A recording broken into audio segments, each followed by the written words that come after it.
Amis de la culture, férus de belles lettres, bonsoir et bienvenue une fois de plus à votre émission littéraire Bion Littérature sur Bion Télévision. Ce soir, toujours avec le même plaisir, nous recevons un autre invité, un autre auteur congolais qui vient nous visiter avec un ouvrage ô combien intéressant. Je vous dis, c'est très intéressant l'ouvrage en question. Le titre, c'est « Un mariage de qualité et à durée indéterminée, c'est possible ». L'invité, il est là avec nous. Je lui dis bonsoir et bienvenue, pasteur Boni Omenia. Bonsoir, mon frère bien-aimé Richard. Merci pour l'invitation et l'occasion que j'ai d'être là pour partager justement le contenu de ces livres. Et bonsoir à tous nos amis téléspectateurs. Soyez bénis. Très bien. Merci d'être là pour nous suivre. Bien sûr, c'est certainement édifié. C'est un grand plaisir. C'est un grand plaisir de vous avoir sur ce plateau, pasteur, parce que ces livres, je pense que c'est une réponse à beaucoup de questions.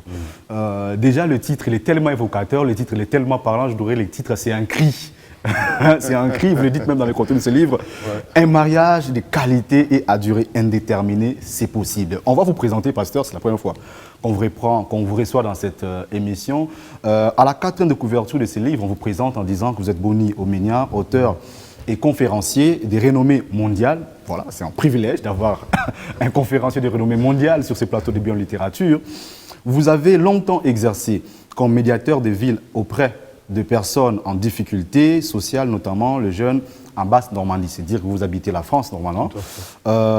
Boni Omenia et Georgina, qui est votre femme, vous avez 3 enfants et vous êtes à ce jour fondateur du ministère de la Voix de la Famille, engagé dans la promotion de l'institution famille et l'accompagnement de ses acteurs. Vous êtes pasteur titulaire de l'église évangélique Parole du Salut d'Ourdan. Je pense qu'il y a Parole du Salut aussi à Kinshasa, pasteur. Il y a Parole du Salut à Kinshasa. La Parole du Salut Kinshasa qui est située à Gombe, c'est l'extension de l'église La Borne à l'UPN.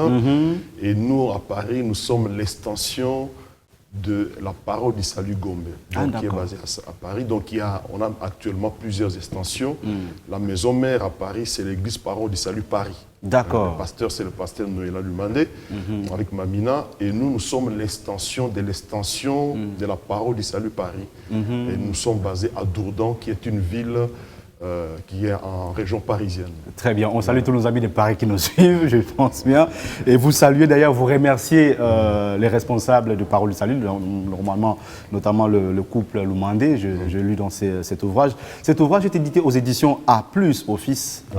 Ça fait plus de 125 pages. On va y revenir. Pasteur Boni, un mariage de qualité et à durée indéterminée. La première question, c'était, ça c'est de l'écriture. On vous reçoit ici comme écrivain, comme auteur. Et quand on écrit, c'est dire que vous avez pris beaucoup de temps. Vous avez pris des nuits blanches, vous avez eu de l'inspiration, vous avez eu ça à cœur. 2 choses me viennent à l'esprit. C'est parti d'une expérience vécue, de ce que vous avez vécu, pour conclure que c'est possible de vivre un mariage de qualité à durée indéterminée, ou parce que vous êtes pasteur, vous avez été inspiré par la parole de Dieu pour que vous puissiez alors communiquer cela afin que les gens soient inspirés à croire que vraiment c'est possible. Il y a tout cela, il y a l'expérience et aussi l'inspiration divine. En fait, Dieu nous a mis à cœur, mon épouse et moi, de travailler sur le concept de mariage de qualité et à durée indéterminée. Et le mariage, c'est une institution de base créée par Dieu pour le bonheur. N'est-ce pas, de tous les acteurs. Et Dieu a créé le mariage pour le bonheur. De marier, Dieu a créé la famille pour le bonheur. Mais souvent, ce n'est pas le cas. Aujourd'hui, c'est très, très difficile. Et Dieu nous a mis à cœur vraiment de nous investir pour promouvoir l'institution famille et d'accompagner les acteurs. Et justement, ces ouvrages rentrent dans ces cadres-là, donc répondre à cet appel de Dieu, d'accompagner les familles et de promouvoir l'institution mariage et famille. Richard, une nation forte, c'est-à-dire que derrière, il y a des familles fortes. Tout à fait. Pour avoir une église forte, stable, solide, il faut des couples forts. Il faut des familles fortes. On ne peut pas parler d'une église solide, forte et stable quand les familles sont délabrées. quand les familles sont déséquilibrées. Donc c'est important d'investir son temps, son énergie pour soutenir l'institution familiale, pour accompagner. Mais peut-être pour aller directement sur ce que vous dites là, on va prendre l'exemple des États où aujourd'hui on constate que l'institution mariage, l'institution famille n'est pas respectée sur l'optique divine, tu vois, sur la vision divine. Aujourd'hui, il y a des mariages voilà, des homosexuels et tout. Il y a des divorces à tout moment.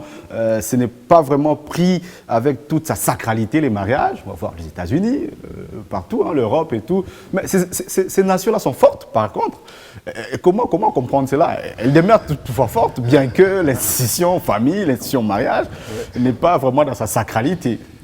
Là, il faut revenir sur ce que nous, spirituellement parlant, on peut parler de la prospérité.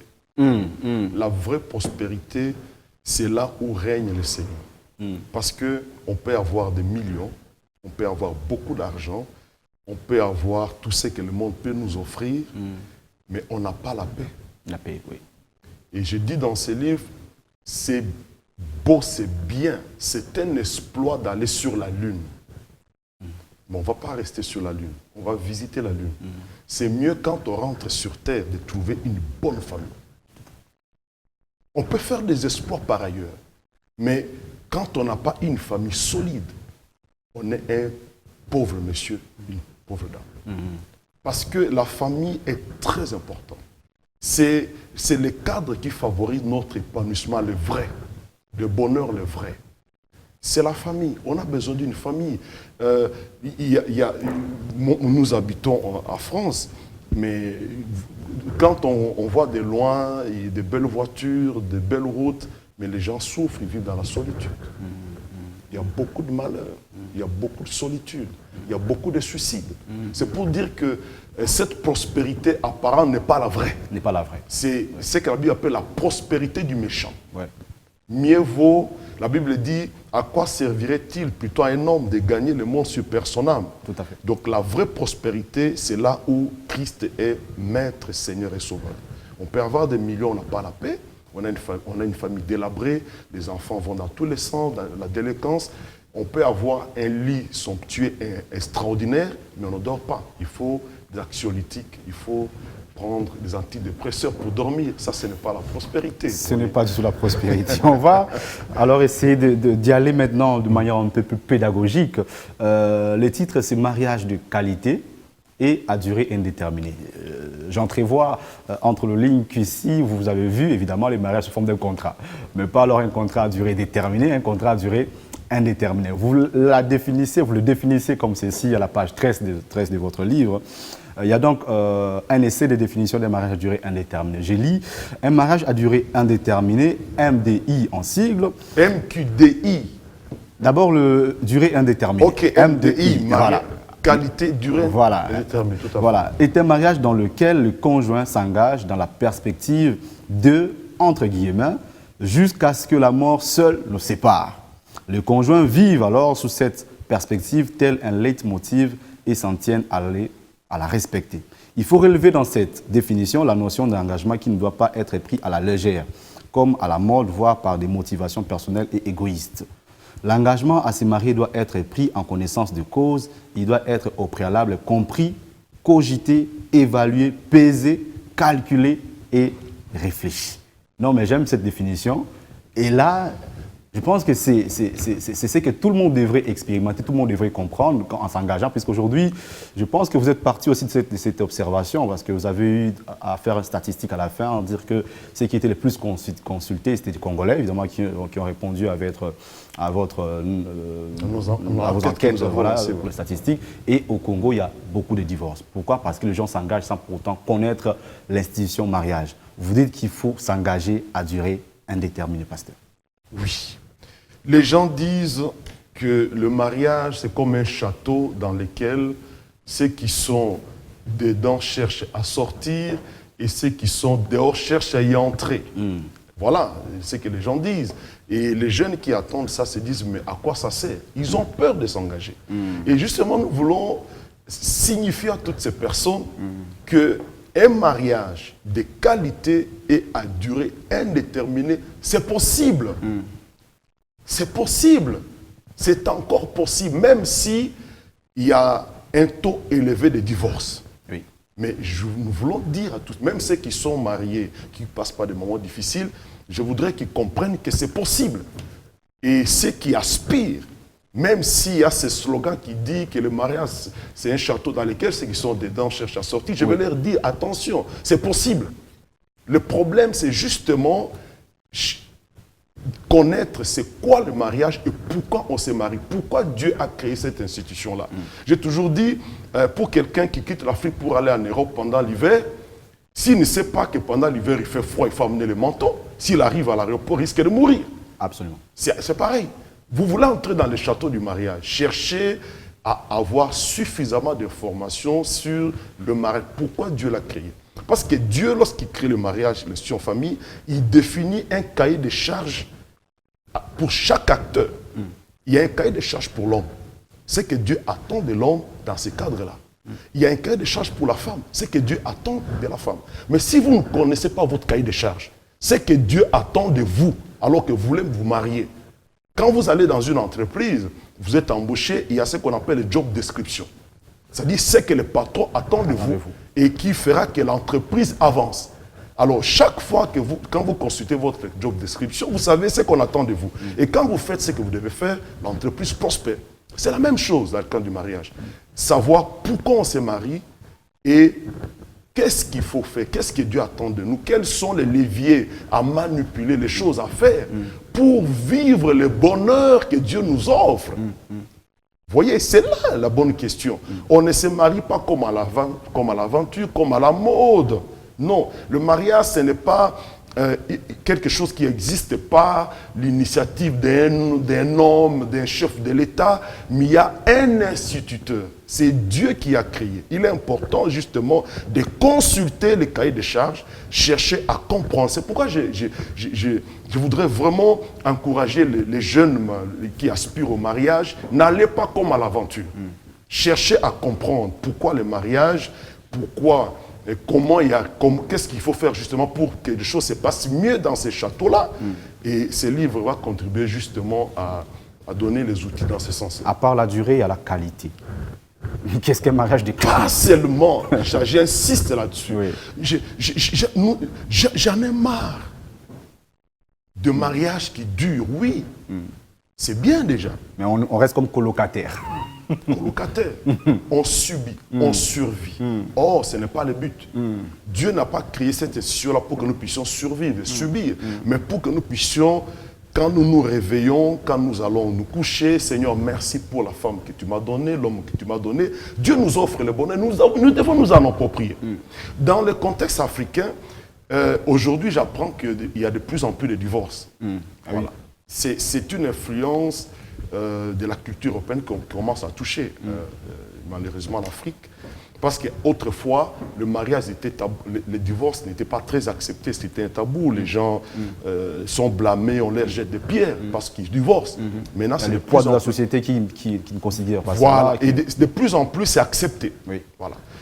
Et à l'époque, nos grands, nos mères... Et même des pasteurs qui divorcent. Hein. Malheureusement, voilà. Il y a de plus en plus de pasteurs qui divorcent. Au nom de la femme de ma destinée. C'est un mensonge, une aberration, tout simplement. Et il faut tout simplement accepter qu'on a échoué. Et il ne faut pas justifier le mensonge. Tout à fait. Ils ont tout simplement échoué. Il n'y a pas une femme de ma destinée, tu divorces pour trouver une autre. Il n'y en a pas. À partir du moment où tu es marié, celle avec qui tu es, c'est la femme de ta destinée. C'est ça, il faut le comprendre. C'est comme ça. Dès que tu as dit oui, vous êtes devenu un, c'est la femme de ta destinée. Et donc c'est pour la vie. C'est pour la vie. C'est jusqu'à ce que la mort. Mais il faut la qualité. Oui. Il faut la qualité. La qualité, ça dépend de nous. Ce n'est pas une humane. Ce n'est pas une humane qui tombe. Dieu nous offre. Il dit cultiver, recherchons la qualité. Et souvent, malheureusement, nous sommes enfermés dans notre culture. Ce n'est pas Dieu qui viendra dire à ta femme ou à ton mari, je t'aime. C'est à toi de le faire. C'est à toi, n'est-ce pas, de chercher à discerner les besoins réels. du conjoint pour lui apporter le bonheur dont il a besoin. On ne va pas dans le mariage pour chercher le bonheur, mais pour rendre l'autre heureux. Vous voyez, c'est important. Et notre devoir, le devoir de conjoint, c'est qu'est-ce que je peux faire au quotidien pour le bonheur de l'autre. D'accord. Sortir de ma zone de confort. Et ces différents éléments-là, ce qui est intéressant, c'est que vous en parlez dans ce livre aussi. Chers téléspectateurs, donc tout est dit dans ces livres, sinon en tout cas tout, parce que c'est le 3e chapitre. Vous parlez des ingrédients. Ouais. Des ingrédients qui sont là pour un MQDI, donc un mariage de qualité et de durée indéterminée. Et parmi ces ingrédients-là, vous en parlez tantôt, vous citez la présence de Jésus au sein de la relation de mariage, vous citez l'engagement et la détermination, développer une bonne communication dans le couple, on va y revenir, c'est consacrer du temps de qualité, le temps, mais un temps de qualité, il faut l'expliquer. Vous parlez de savoir gérer des conflits, ça, il faut qu'on y revienne. Il y a un élément, un ingrédient qui m'a ébloui en lisant ces livres, puisque j'aime beaucoup l'institution mariage, et vous insistez, je l'ai surligné à 10 000 fois, le pardon mutuel.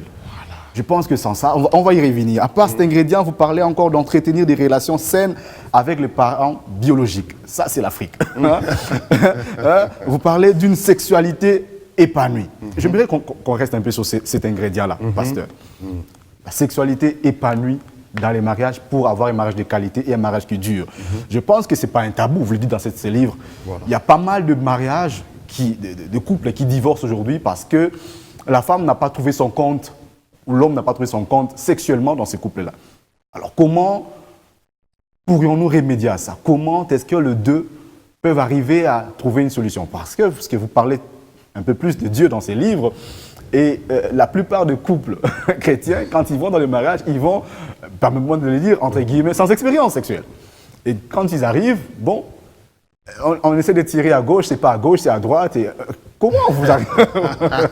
Voilà. Oui, je voudrais encourager les chrétiens qui entrent dans le mariage sans expérience à continuer ainsi. J'allais dire amen, mais ce n'est pas le cas. Ne dites pas non, il faut qu'on essaye, comme ça on sait si l'autre est performant ou pas. Non, pas. Faites confiance, suivez la procédure que Dieu recommande, quitter, s'attacher et devenir. Devenir, c'est la fin du processus. On quitte d'abord. C'est l'engagement. On s'attache, c'est encore l'engagement. Pour être lié, c'est s'accrocher à l'autre. Et ça, c'est un processus qui dure toute la vie. Et devenir une seule chair, ça vient à la fin. Il faut respecter cela parce qu'il y a un aspect foi dans le mariage. Quand on s'engage, on ne connaît pas véritablement l'autre. Donc, on fait confiance à l'instituteur et au créateur. Et quand on y arrive, je pense qu'il est important d'avoir suffisamment d'informations sur la sexualité. Et d'ailleurs, les églises, ce qu'elles font, que j'encourage, j'espère que toutes les églises font, c'est d'accompagner les couples fiancés, leur parler suffisamment de ces sujets-là, aborder les sujets de la sexualité, comment ça fonctionne. L'homme et la femme, ils sont différents, ils fonctionnent différemment. Il est important que l'homme comprenne comment la femme fonctionne et que la femme comprenne aussi comment l'homme fonctionne. Ils ne fonctionnent pas de la même manière. Ce sont des informations à savoir. Pour l'homme, ça peut aller vite. Pour la femme, elle a besoin du temps. Ah ben, parce que je veux rendre ma femme heureuse. Je prends tout le temps qu'il faut. Je cherche toutes les informations. Pourquoi? Parce que je voudrais qu'elle soit heureuse. Je ne cherche pas mon intérêt. Je ne reste pas égoïste. Mais je veux qu'elle soit satisfaite. Et la femme fait la même chose. Donc la sexualité, c'est un élément essentiel. Il n'est pas spiritualisé. D'accord. Ça, c'est trop fort. Il n'y a pas à spiritualiser. Oh, il est trop spirituel, il est bishop, il a l'onction. Non, c'est naître avec la chair. Il y a certaines religions qui placent la sexualité juste pour la procréation. Et vous dites non. Non, c'est un aspect. Donc, être fécond, avoir des enfants, c'est un des buts du mariage. Mais le mariage, c'est d'abord pour le bonheur. D'abord. Donc, ne courez pas derrière les enfants. C'est une bénédiction. Oui. Mais d'abord pour le bonheur. Parce qu'à ce moment-là, quand ça tarde, comme c'était le cas avec mon épouse et moi, on a compté sur Dieu. On a fait 3e, 4e année. Dieu nous a visités. Dans les premières années, c'était compliqué. Vous voyez, avec le contexte africain, c'est pas facile. La pression familiale. Pas du tout. Et on a fait confiance au Seigneur au moment convenable. Il nous a visités parce qu'il y a beaucoup de couples mariés. Après 1 année, 2 ans, l'enfant ne vient pas. Déjà, il y a un désaccord. Or, Dieu agit là où il y a l'unité. C'est toujours des fois parce que Dieu voudrait vous éprouver qu'il permet cette épreuve-là. Et lorsque nous faisons confiance, il intervient. Donc, c'est important de savoir d'abord pour le bonheur de l'autre. Et l'autre, chaque conjoint s'est investi pour la satisfaction sexuelle de l'autre. Il est bon même de savoir poser la question à l'autre. Est-ce que tu es satisfait, tu es satisfaite de la manière. Et quand on n'a pas suffisamment d'informations, il faut avoir des mentors, il y a des personnes, il y a des parents éventuellement qui peuvent discuter avec vous sur ces sujets-là. Ce n'est pas à spiritualiser, je prends une retraite de 10 jours et le spirituel, il comprendra. Non, l'apôtre Paul dit, ne vous privez point l'un et l'autre si ce n'est de commun accord. Pour vaquer à la prière. Pour un temps, puis retourner. Il souligne, pour un temps. Et retourner ensemble de peur que Satan ne vous tente. Non, c'est très intéressant. Un mariage de qualité et à durée indéterminée, c'est possible. En tout cas, on y voit. On parle donc des ingrédients pour arriver à un mariage de qualité. Vous parlez tantôt, je me suis dit peut-être que c'est parce que vous êtes maintenant à l'étranger, la plupart du temps, vous parlez de 3 ou 4 ans, alors les familles commencent à en parler. Non, pasteur, vous savez, à Kinshasa, en RDC, c'est déjà après 3 mois. Après 3 mois, quand les enfants ne viennent pas, ça c'est une parenthèse. Ah, mais je vous dis, c'est compliqué. Donc, je pense que vous avez fait une belle interpellation. Un autre élément que j'ai souligné, je vous ai dit tantôt, c'est le pardon, en fait. Vous parlez de pardon mutuel dans le couple, qui détermine en tout cas la qualité d'un bon mariage. J'évoque ces points quand je lis, j'ai eu des larmes parce que dernièrement, je visitais un couple, des amis, des jeunes gens, en tout cas, à peine mariés, même pas encore 8 années de mariage, mais l'homme venait de passer 10 jours au salon et la femme seule dans la chambre parce que un petit problème, mais c'est le pardon qui manquait. Vous soulignez ici que sans le pardon, j'ai lu la page 78, sans le pardon, aucune relation de qualité n'est possible dans la durée, aucune vie en commun n'est possible, pasteur. Sans le pardon, il est impossible de vivre une relation de qualité et à long terme. Pourquoi? Parce que le mariage, c'est une rencontre entre deux personnes différentes, avec des arrière-plans différents. Et les conflits, moi, ma définition du conflit, c'est que le conflit, c'est la rencontre entre deux personnes. Et à partir du moment où deux personnes, des cultures différentes, se rencontrent, il y a le conflit. Et le mariage, c'est un espace de conflit par excellence. Tout à fait. Donc, il est impossible qu'il n'y ait point de conflit et qu'on ne se fasse pas mal. J'aime beaucoup ma femme. Waouh! Je l'aime beaucoup, ma femme. Mais il arrive que je fasse des petites bêtises. Tout à fait. Que je ne fasse pas peut-être ce qu'elle attendait que je fasse. Et il est impossible que je ne puisse pas l'offenser. Il est impossible que je ne puisse pas. Je ne suis pas Dieu. Je l'aime.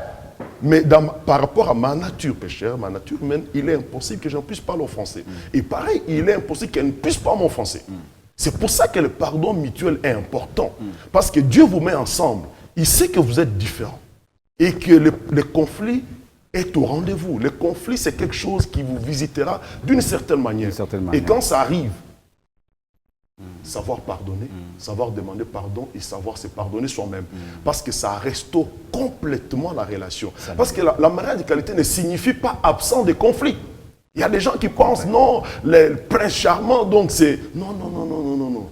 Il y a des moments où il y aura des incompréhensions, et on va se faire mal.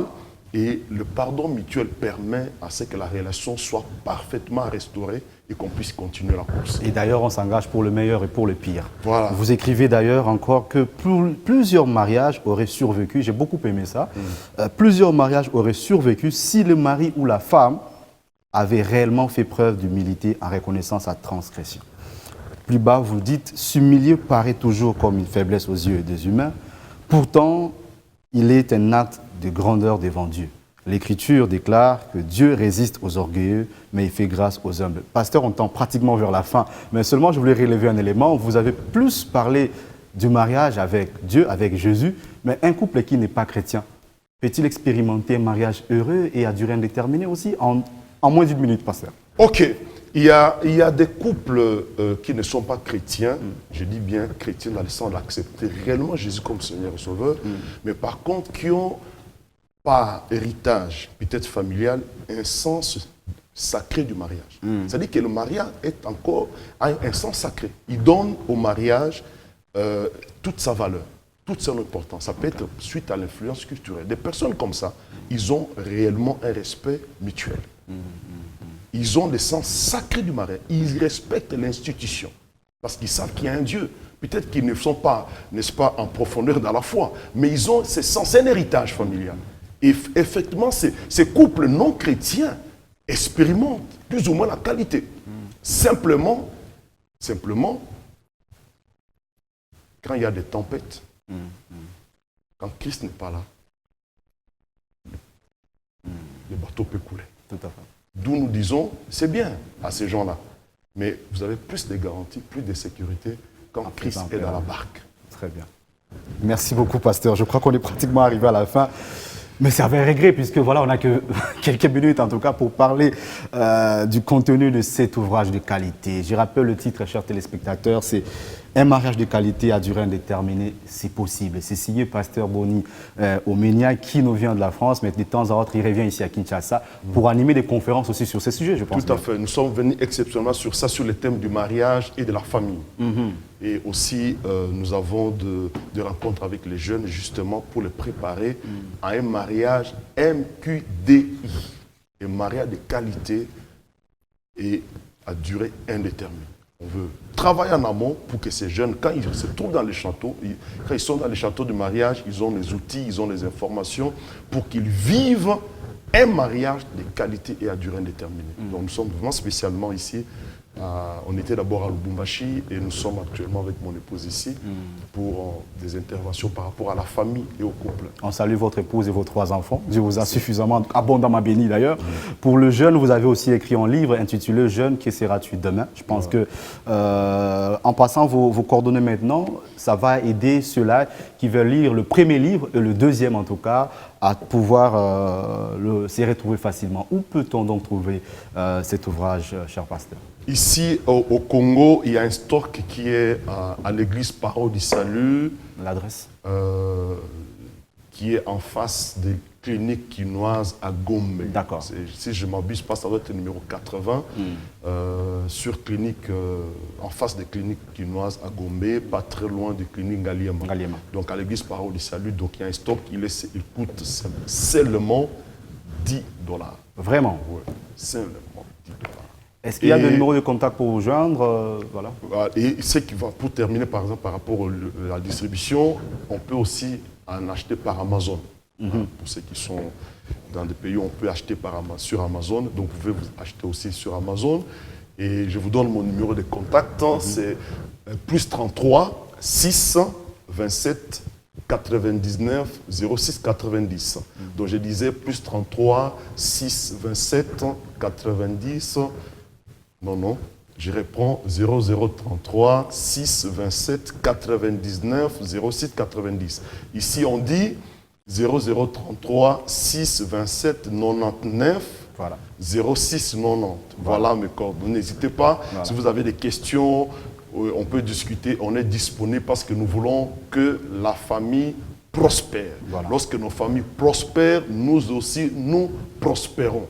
Et lorsque les familles prospèrent, la nation prospère. Quelqu'un qui s'investit pour la prospérité de sa famille s'investit pour la prospérité de toute la nation. Absolument. Merci infiniment, pasteur. Je rappelle aussi que sur Alibooks, vous n'avez pas cité, alibooks.cd, vous pouvez aussi passer la commande de cet ouvrage. Mesdames et messieurs, en tout cas, nous vous disons un grand merci d'avoir été de notre pour suivre cette émission avec le pasteur Boni Omenia, auteur de Un mariage de qualité et à durée indéterminée, c'est possible, aux éditions A+, officielles. Voilà, nous avons reçu cet homme de Dieu pour parler de cet ouvrage de qualité. Voilà, n'hésitez pas en tout cas à vous procurer cet ouvrage. Ça va vous édifier, ça va restaurer votre couple, ça va donner en tout cas beaucoup de bonheur à votre couple. Voilà, nous le souhaitons vivement. Merci. On prend contact pour le mercredi prochain à la même heure. La rediffusion de cette émission, vous l'aurez demain, jeudi à partir de 8h30. N'hésitez pas à nous contacter au numéro qui s'affiche au bas de vos petits écrans pour que nous puissions vous recevoir aussi dans le cadre de cette émission et faire la promotion de votre livre. Merci et très bonne lecture chez vous.